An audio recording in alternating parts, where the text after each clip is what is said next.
شروع کرتا ہوں اللہ کے نام سے جو بڑا مہربان نہایت رحم کرنے والا ہے۔ صلی اللہ علیہ وآلہ وسلم۔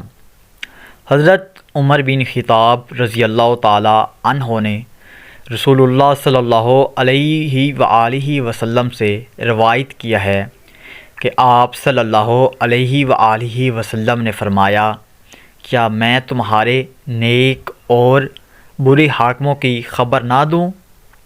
تمہارے نیک حاکم وہ ہیں جن سے تم محبت کرتے ہو اور وہ تم سے محبت کرتے ہیں، تم ان کے لیے دعائے خیر کرتے ہو، وہ تمہارے لیے دعائے خیر کرتے ہیں۔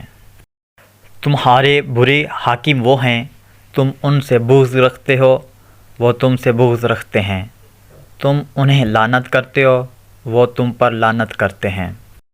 سبحان اللہ۔ اللہ پاک سے دعا ہے کہ ہمیں حدیث مبارک پر عمل کرنے کی توفیق عطا فرمائے، اور آپ دوستوں سے گزارش ہے کہ ثواب کی نیت سے ویڈیو کو شیئر لازمی کیجیے، درود پاک پڑھتے رہیے، دعاؤں میں یاد رکھیے۔ جزاک اللہ۔